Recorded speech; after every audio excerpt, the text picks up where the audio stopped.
उरलेल्या चपातीपासून किंवा शिळ्या चपातीपासून आज मी नवीन अशी रेसिपी बनवणार आहे। ही रेसिपी जेवढी झटपट होते तेवढी चवदारही बनते।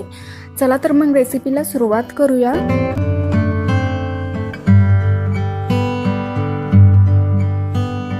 तर पहिले मी चपात्या कट करून घेणार आहे। तर इथे मी काल रात्री उरलेली 2 चपाती घेतली आहे। आता हे चपाती चाकूच्या सहाय्याने कट करून घेते।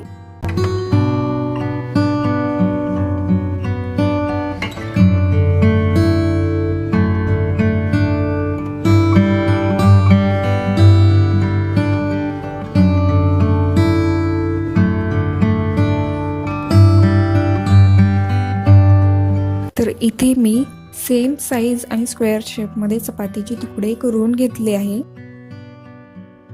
आता हे चपातीचे तुकडे गरम तेलामध्ये तळून घेऊयात।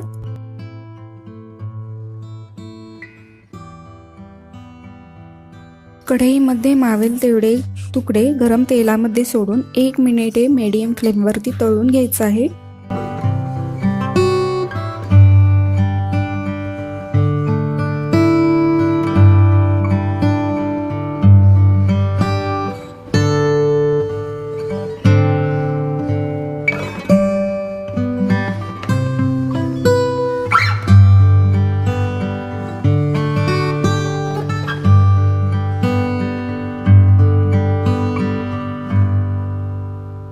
तर इथे हे मिनिटभर म्हणजे कुरकुरीत होईपर्यंत हे तुकडे मी तळून घेतले आहे। आता आपण हे बाजूला काढून घेऊयात।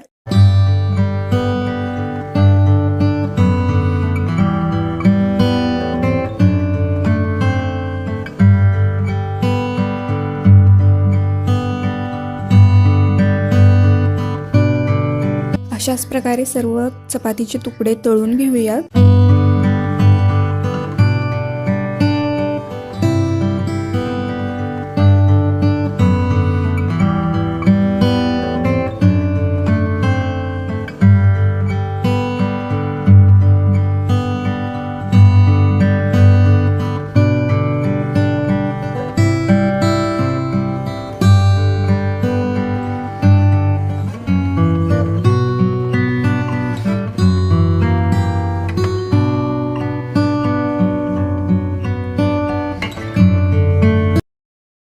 तर आता तळलेले चपातीचे तुकडे एका बोलमध्ये काढून घेऊयात। त्यामध्ये चवीनुसार किंवा आवडीनुसार तिखट घालूया, चवीनुसार मीठ, अर्धा चमचा चाट मसाला किंवा आमचूर पावडर घालायचा आहे। आता हे व्यवस्थित मिक्स करून घेऊयात। आपण जे मसाले घातलेले आहेत ते चपातीच्या तुकड्यांना व्यवस्थित लागलं पाहिजे।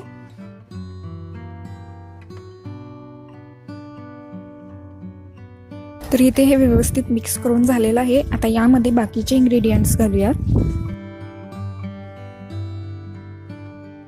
एकदम बारीक चिरलेला 1 टोमॅटो, बारीक चिरलेली कांद्याची पात, एकदम बारीक चिरलेली कोथिंबीर, 1 कांदा एकदम बारीक चिरलेला।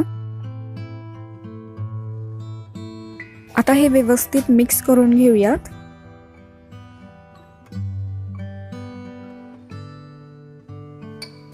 तर इथे हे व्यवस्थित मिक्स करून झालेलं आहे।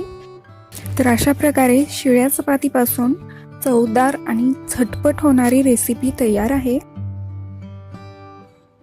चला तर मग परत भेटूयात अशाच एका नवीन रेसिपी सोबत।